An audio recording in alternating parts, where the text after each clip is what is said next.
We also can identify not only horizontal asymptotes, but calculus will allow us to identify oblique asymptotes. Because when we try to evaluate what's happening to our end behavior, here we have 7 times huge cubed plus huge squared minus 3 times huge plus 10. The lead terms here are in charge of how fast the outputs in the numerator and the denominator of this fraction are growing. Because this squared is going to be a smaller huge than that cubed, and this to the degree of 1 will be definitely smaller than that, the lead terms are what's in charge. I don't want you to think because this is huge squared minus 3 times huge that we're in the context of infinity minus infinity and we can't say that's 0. When we're in a ratio like this, what I want you to see is the highest degree term is what's in charge of how this is growing. We'll revisit this later and you'll get much more comfortable with the idea. But algebraically, we're going to use our little trick, and you'll see that these terms play no part in what's happening at input values of infinity. So let's use our algebra trick. We want the highest degree term from the denominator. We just usually pick up the variable with the degree. You can bring the 3 with you if you want to, but it's not necessary. So here's what your work might look like. We take that first lead term in the numerator, we divide it by the highest degree term in the denominator. We're going to do the same thing here. We'll do each term the same way.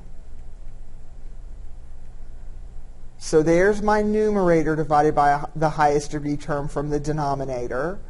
Every term in the denominator gets divided by the same thing. Remember, we are in essence multiplying by a well-chosen 1. But because this is the second step in multiplying through by 1 over x squared over 1 over x squared, we usually at this stage of our math career can just go right here. All right? So let's clean this up algebraically. We're still inside the limit approaching infinity.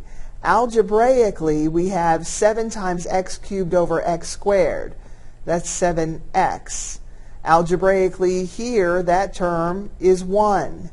This term cleans up to 3 over x, and as x goes to huge, this term goes to tiny. We get to call it 0. The same thing here. Clearly we see that term's going to 0. So I'm not going to bother to write them here. In the denominator, x squared over x squared has a value of 1, so that lead term is just 3. This cleans up to 1 over x. That's 1 over huge. That's tiny. Here's 5 over huge squared. That's tiny. So this is the only term in the denominator. So if I evaluate this, it is true that the limit is going to infinity. This says as input values go to positive infinity, output values go to positive infinity. So as I head toward positive infinity horizontally, the outputs are headed toward positive infinity vertically. That says I have, or could have, an oblique asymptote. If what is left is behaving as a line, this behaves as a line 7/3 x plus 1/3, there is the equation of my oblique asymptote. So that's pretty powerful stuff. Limits, calculus, tell us more about what's going on with our function than algebra could ever hope to. Let's evaluate this limit.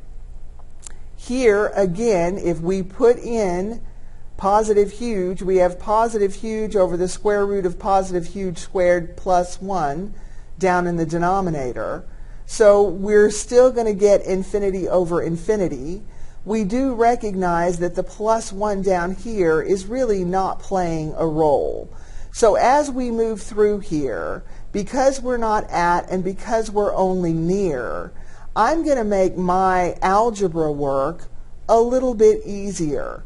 In the context of this limit, whatever is happening on this function at infinity, near infinity, is going to be the same thing that's happening on this function. So it's okay if I recognize that when I divide that by huge, I'm going to get tiny. So that's going to 0. And I recognize that when I do my substitution theorem after I've done my algebra step. So it's okay with me if we go directly from this step to this step. I'm okay with you just dropping that constant, because infinity, huge squared, is still huge, plus 1 is still huge, the square root of huge is huge, if you're curious. It's large without bound.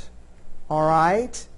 So let's clean this up algebraically. Again, one of the many reasons I say calculus is not going to be your issue. Algebra is going to be your issue. The square root of x squared technically is plus or minus x. So what we're going to get here is we're going to get 1. Now it could be plus or minus 1 because of this idea.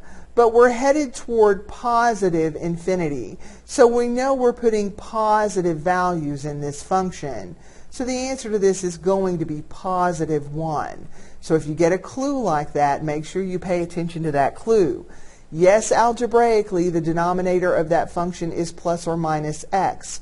But where are we on our input values? We're at plus input values only. So this says on this original function, as input values tend toward infinity, output values tend toward positive 1. This function has a horizontal asymptote that is the horizontal line y equal 1. We're going to revisit the squeeze theorem because we might encounter a function where our technique, our algebra technique, just won't work for us. We don't have our calculator, so we don't know what the outputs of this function are doing as inputs get really huge. So let's see if the squeeze theorem can help us. We want to know the limit as x approaches infinity of the sine of x over x. Well, the first thing that we're going to do is we're going to plug in our input value, and we're going to use the substitution theorem, not the squeeze theorem. The first thing we always do is the substitution theorem. So on the sine function, on the parent sine function, which for positive input values is periodic and just continues to, the outputs just continue to oscillate between -1 and +1. Would you agree?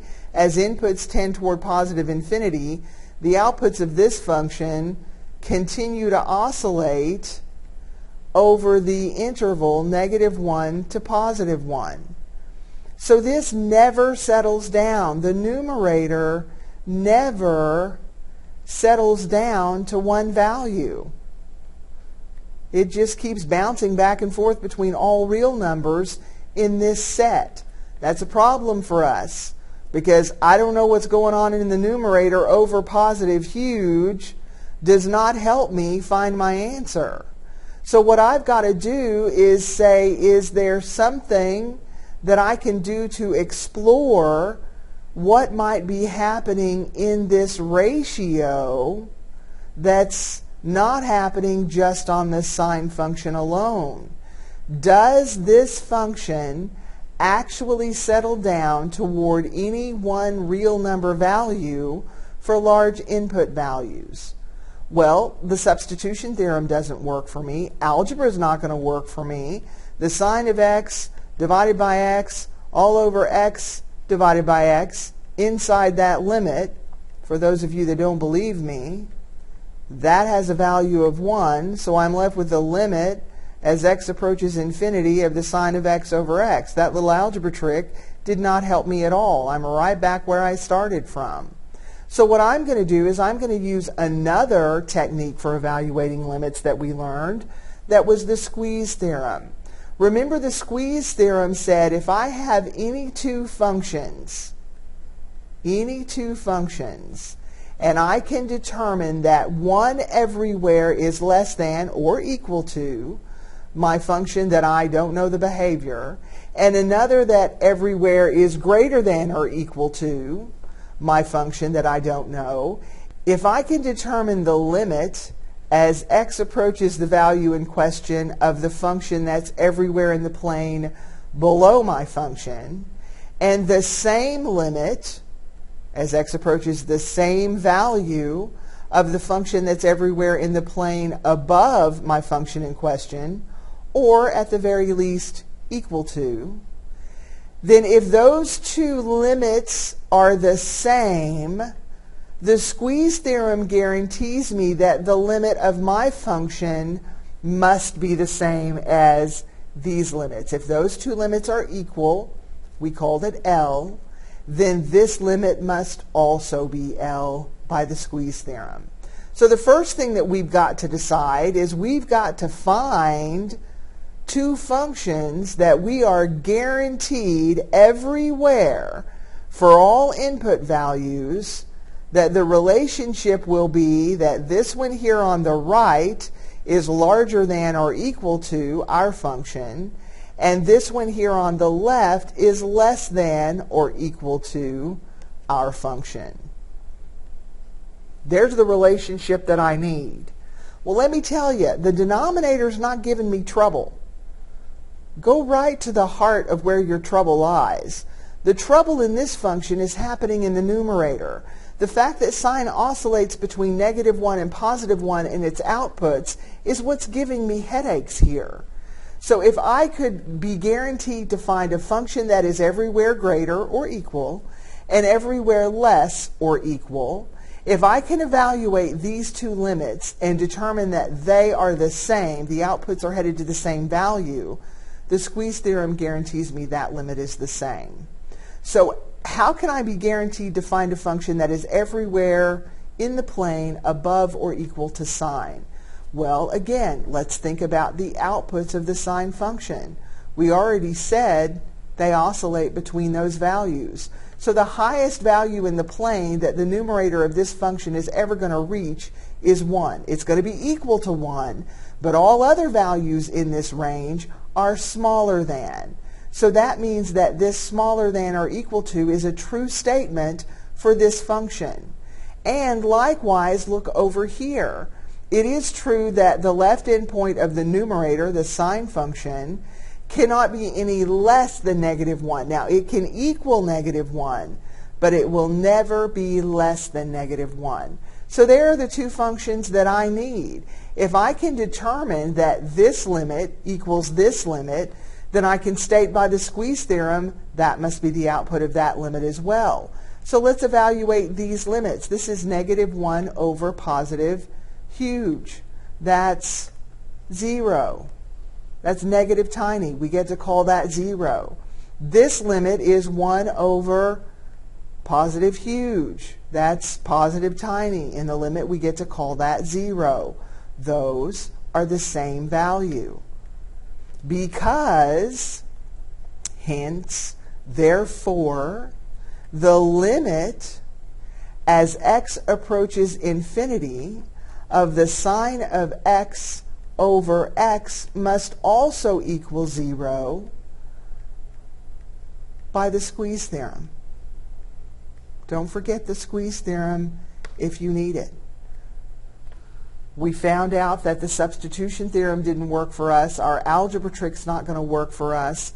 This is a very valid theorem that we can use to evaluate limits we might not be able to otherwise. Okay, so now every time you see, for infinite input values, the sine of x over x, if it equals 0, we could just write 0 instead, could we not?